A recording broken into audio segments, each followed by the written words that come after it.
Hi friends, ಎಲ್ಲರಿಗೂ ನಮಸ್ಕಾರ. Welcome back to my YouTube channel. ಇವತ್ತು ನಾನು ನಿಮಗೆ ಮೆಂತ್ಯ ಸೊಪ್ಪಲ್ಲಿ ಹೇಗೆ ಗ್ರೇವಿ ಮಾಡೋದು ಅಂತ ಹೇಳಿ ನಾನು ನಿಮಗೆ ತೋರಿಸ್ಕೊಡ್ತಾ ಇದ್ದೀನಿ. ಮೆಂತ್ಯ ಸೊಪ್ಪಿಂದ ಏನೇನು ಹೆಲ್ತ್ ಬೆನಿಫಿಟ್ಸ್ ಇದೆ ಅಂತ ಹೇಳಿ ನಾನು ನಿಮಗೆ ತಿಳಿಸ್ಕೊಡ್ತೀನಿ. ಬನ್ನಿ, ಅದಕ್ಕೆ ಏನೇನು ಪದಾರ್ಥಗಳು ಬೇಕು ಅಂತ ಹೇಳಿ ನಾವು ನೋಡೋಣ. ಬೆಳ್ಳುಳ್ಳಿ 15 ಎಸಳು, ತೆಂಗಿನಕಾಯಿ 1 ಬೌಲು, ಕರಿಬೇವಿನ ಎಲೆಗಳು, ಈರುಳ್ಳಿ 3, ಕೆಂಪು ಮೆಣಸಿನ್ಕಾಯಿ 2, ಹುಣಸೆ ಹಣ್ಣು, ಕಪ್ಪು ಸಾಸಿವೆ ಅರ್ಧ ಟೇಬಲ್ ಸ್ಪೂನ್, ಸಾಂಬಾರು ಪುಡಿ 2 ಟೇಬಲ್ ಸ್ಪೂನ್, ಟೊಮೆಟೊ 2, ಮೆಂತ್ಯ ಸೊಪ್ಪು 2 ಕಟ್ಟು.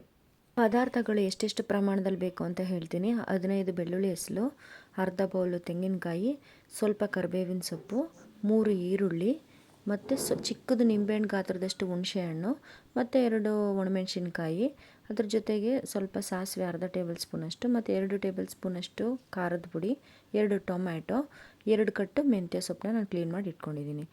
2 ಈರುಳ್ಳಿನ ನಾನು ದೊಡ್ಡ ಸೈಜಾಗಿ ಕಟ್ ಮಾಡ್ಕೊತಾ ಇದ್ದೀನಿ. 1 ಈರುಳ್ಳಿನ ನಾನು ಸಣ್ಣದಾಗಿ ಹೆಚ್ಕೊತಾ ಇದ್ದೀನಿ. 2 ಈರುಳ್ಳಿನ ನಾನು ದಪ್ಪ ಕಟ್ ಮಾಡ್ಕೊಂಡಿರೋದನ್ನ ಒಂದು ಬೌಲಲ್ಲಿ ಹಾಕೊತಾ ಇದ್ದೀನಿ. ಇನ್ನೊಂದು ಸಣ್ಣಕ್ಕೆ ಕಟ್ ಮಾಡ್ಕೊಂಡಿರೋದನ್ನ ಇನ್ನೊಂದು ಬೌಲ್ಗೆ ಹಾಕೊತಾ ಇದ್ದೀನಿ. ನೋಡಿ, ಟೊಮೆಟೊನ ನಾನು ಕಟ್ ಮಾಡ್ಕೊತಾ ಇದ್ದೀನಿ, 2 ಟೊಮೆಟೊ. ಸೊ ಇವಾಗ ನಾನು ಗ್ಯಾಸ್ ಹಸ್ಬಿಟ್ಟು ಒಂದು ಬಾಣಲಿನ ಇಟ್ಟು ಕಾದ ನಂತರ ನಾನು 3 ಟೇಬಲ್ ಸ್ಪೂನಷ್ಟು ಆಯಿಲ್ ಹಾಕೊತಾ ಇದ್ದೀನಿ. ಕ್ಲೀನ್ ಮಾಡಿಕೊಂಡು ತೊಳ್ಕೊಂಡಿರೋಂಥ 2 ಕಟ್ಟು ಮೆಂತ್ಯ ಸೊಪ್ಪನ್ನು ಹಾಕ್ಕೊಂಡು ನಾನು ಅದನ್ನು ಫ್ರೈ ಮಾಡ್ಕೊತಾ ಇದ್ದೀನಿ. ನೋಡಿ, ಈ ರೀತಿ ಫ್ರೈ ಮಾಡ್ಕೊಳ್ಳುವಾಗ 1 ಟೇಬಲ್ ಸ್ಪೂನಷ್ಟು ನಾನು ಎಣ್ಣೆ ಹಾಕ್ಕೊತಾ ಇದ್ದೀನಿ. ಏನಕ್ಕೆ ಎಣ್ಣೆ ಹಾಕ್ಕೊತಾ ಇರೋದು ಅಂತ ಹೇಳಿದ್ರೆ ಕಹಿ ಅಂಶ ಅಷ್ಟು ಇರೋದಿಲ್ಲ ಅಂತ ಹೇಳಿ. ನೋಡಿ, ಈ ಥರ ಸ್ವಲ್ಪ ಫ್ರೈ ಮಾಡ್ಕೋಬೇಕು ಚೆನ್ನಾಗೇ. ಚೆನ್ನಾಗಿ ಫ್ರೈ ಆದ ನಂತರ 2 ಕಟ್ ಮಾಡ್ಕೊಂಡಿರೋಂಥ ಈರುಳ್ಳಿ ಹಾಕ್ಕೊತಾ ಇದ್ದೀನಿ. ಈರುಳ್ಳಿ ಹಾಕ್ಕೊಂಡು ಅದನ್ನು ನೋಡಿ ಈ ಥರ ಗೋಲ್ಡ್ ಬ್ರೌನ್ ಆಗಬೇಕು. ಆದ ನಂತರ ಬೆಳ್ಳುಳ್ಳಿ ಹಾಕ್ಕೊತಾ ಇದ್ದೀನಿ. ಬೆಳ್ಳುಳ್ಳಿ ಹಾಕೊಂಡ ನಂತರ ಹುಣಸೆಹಣ್ಣು ಹಾಕ್ಕೊಂಡು ಅದನ್ನು ಸ್ವಲ್ಪ ನಾವು ಮಿಕ್ಸ್ ಮಾಡ್ಕೊಬೇಕು. ಮಿಕ್ಸ್ ಮಾಡ್ಕೊಂಡ್ಮೇಲೆ ಟೊಮೆಟೊ ಹಾಕಿದ್ಮೇಲೆ ಸ್ವಲ್ಪ ಉಪ್ಪು ಹಾಕಿ ಅದನ್ನು ಬೇಯಲಿಕ್ಕೆ ಬಿಡಬೇಕು. ಅದಾದ ನಂತರ ಒಂದು ಬೌಲಷ್ಟು ನಾನು ತೆಂಗಿನಕಾಯಿ ಕಟ್ ಮಾಡಿ ಇಟ್ಕೊಂಡಿದ್ದೀನಲ್ಲ, ಅದನ್ನು ಹಾಕ್ಕೊಂಡು ಫ್ರೈ ಮಾಡ್ಕೊತಾ ಇದ್ದೀನಿ. ನೋಡಿ, ಈ ರೀತಿಯಾಗಿ ಚೆನ್ನಾಗಿ ಫ್ರೈ ಮಾಡಬೇಕು, ಹಸಿ ವಾಸನೆ ಎಲ್ಲ ಹೋಗಬೇಕು. ಅದಾದ ನಂತರ 2 ಟೇಬಲ್ ಸ್ಪೂನಷ್ಟು ಖಾರದ ಪುಡಿ ಹಾಕ್ಕೊಂಡು ನಾನು ಫ್ರೈ ಮಾಡ್ಕೊತಾ ಇದ್ದೀನಿ. ನೋಡಿ, ಈ ರೀತಿಯಾಗಿ ಚೆನ್ನಾಗಿ ಫ್ರೈ ಆಗಬೇಕು. ಫ್ರೈ ಆದ ನಂತರ ಅದನ್ನು ಆರ್ಲಿಕ್ಕೆ ಬಿಡಿ, ಒಂದು 10 ನಿಮಿಷ ಆರ್ಲಿಕ್ಕೆ ಬಿಟ್ಟ ಮೇಲೆ ನೋಡಿ ಮಿಕ್ಸಿ ಜಾರ್ಗೆ ಹಾಕ್ಕೊತಾ ಇದ್ದೀನಿ ನಾನು ಫ್ರೈ ಮಾಡಿ ಇಟ್ಕೊಂಡಿರೋಂಥ ಮಸಾಲೆನೆಲ್ಲ. ನೋಡಿ, ಅರ್ಧ ಲೋಟದಷ್ಟು ನೀರು ಹಾಕ್ಕೊಂಡು ಮಿಕ್ಸಿಲಿ ಅದನ್ನು ಗ್ರೈಂಡ್ ಮಾಡ್ಕೊತಾ ಇದ್ದೀನಿ. ನೋಡಿ, ಈ ರೀತಿಯಾಗಿ ಅದು ತರಿಯಾಗಿ ನೀವು ಗ್ರೈಂಡ್ ಮಾಡ್ಕೊಬೇಕು, ತುಂಬ ನೈಸ್ ಮಾಡ್ಕೋಬೇಡಿ. ನಾನು ರುಬ್ಬಿಟ್ಕೊಂಡಿರೋಂಥ ಮಸಾಲೆನ ಫ್ರೈ ಮಾಡ್ಕೊಳ್ಳೋದಕ್ಕೆ ನೋಡಿ ಬಾಣಲಿ ಇಟ್ಟು 3 ಟೇಬಲ್ ಸ್ಪೂನಷ್ಟು ಎಣ್ಣೆ ಹಾಕ್ಕೊತಾ ಇದ್ದೀನಿ.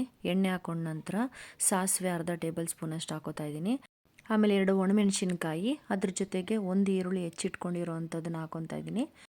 ನಂತರ ಕರಿಬೇವಿನ ಎಲೆಗಳು ಹಾಕ್ಕೊಳ್ಳಿ. ಎಲೆಗಳನ್ನ ಹಾಕ್ಕೊಂಡು ಚೆನ್ನಾಗಿ ಮಿಕ್ಸ್ ಮಾಡಿ. ನೋಡಿ, ಗೋಲ್ಡನ್ ಬ್ರೌನ್ ಕಲರ್ ಬರಬೇಕು ಈರುಳ್ಳಿ ಎಲ್ಲ. ಇದಾದ ನಂತರ 1 ಟೇಬಲ್ ಸ್ಪೂನ್ ಆಯಿಲ್ ಹಾಕ್ಕೊತಾ ಇದ್ದೀನಿ. ಆಯಿಲ್ ಹಾಕ್ಕೊಳ್ಳೋದ್ರಿಂದ ನಿಮಗೆ ಕಹಿ ಬರೋದಿಲ್ಲ ಮೆಂತ್ಯ ಸೊಪ್ಪು. ನೋಡಿ, ನಾನು ಆಡಿಸಿಟ್ಕೊಂಡಿರೋಂಥ ಮಸಾಲೆ ಹಾಕ್ಕೊಂಡು ಅದಕ್ಕೆ ಸ್ವಲ್ಪ ನೀರು ಹಾಕಿ ರುಚಿಗೆ ತಕ್ಕಷ್ಟು ಉಪ್ಪು ಹಾಕ್ಕೊಂಡು ನಾನು ಅದನ್ನು ಮಿಕ್ಸ್ ಮಾಡ್ಕೊತಾ ಇದ್ದೀನಿ. ಮಿಕ್ಸ್ ಮಾಡಿದ ನಂತರ ಲಿಡ್ ಕ್ಲೋಸ್ ಮಾಡಿ 1 ನಿಮಿಷ ಅದನ್ನು ಬೇಯಲಿಕ್ಕೆ ಬಿಟ್ಬಿಡಿ. ಈಗ ನೋಡಿ ಫ್ರೆಂಡ್ಸ್, ಮೆಂತ್ಯ ಗ್ರೇವಿ ರೆಡಿ ಆಗಿದೆ. ಫ್ರೆಂಡ್ಸ್, ಮೆಂತ್ಯ ಸೊಪ್ಪಿಂದ ತುಂಬಾ ಹೆಲ್ತ್ ಬೆನಿಫಿಟ್ಸ್ ಇದೆ. ಇದನ್ನು ಯೂಸ್ ಮಾಡೋದ್ರಿಂದ ನಮ್ಮ ಬಾಡಿಲಿ ಬ್ಲಡ್ ಫಾರ್ಮೇಷನ್ ಚೆನ್ನಾಗಾಗುತ್ತೆ. ಅದ್ರ ಜೊತೆಗೆ ಹೇರ್ ಗ್ರೋತು ಮತ್ತು ಸ್ಕಿನ್ಗೆ ತುಂಬ ಒಳ್ಳೆಯದು ಅಂತಲೇ ಹೇಳ್ಬೋದು. ಬ್ಲಡ್ ಶುಗರ್ ಲೆವೆಲು ಕೂಡ ಲೋ ಆಗುತ್ತೆ. ಮತ್ತು ಡಯಾಬಿಟಿಕ್ ಪೇಷಂಟ್ಸ್ಗಂತೂ ತುಂಬ ಒಳ್ಳೆಯದು ಮೆಂತ್ಯ ಸೊಪ್ಪಿನ ಗ್ರೇವಿ. ಇದನ್ನು ನೀವು ಮುದ್ದೆ, ಚಪಾತಿ ಮತ್ತು ದೋಸೆಗೆಲ್ಲ ತಿನ್ಬೋದು. ರೈಸ್ಗಂತೂ ಇದು ಒಳ್ಳೆ ಕಾಂಬಿನೇಷನ್ ಅಂತಲೇ ಹೇಳ್ಬೋದು. ಫ್ರೆಂಡ್ಸ್, ಈ ರೆಸಿಪಿ ನಿಮ್ಗೆ ಇಷ್ಟ ಆಗಿದ್ರೆ ಲೈಕ್ ಮಾಡಿ, ಶೇರ್ ಮಾಡಿ, ಕಮೆಂಟ್ ಮಾಡಿ. ಫ್ರೆಂಡ್ಸ್, ಇನ್ನೊಂದು ರೆಸಿಪಿ ಜೊತೆ ಭೇಟಿ ಆಗ್ತೀನಿ. ಅಲ್ಲಿವರೆಗೂ ಟೇಕ್ ಕೇರ್, ಬಾಯ್ ಬಾಯ್.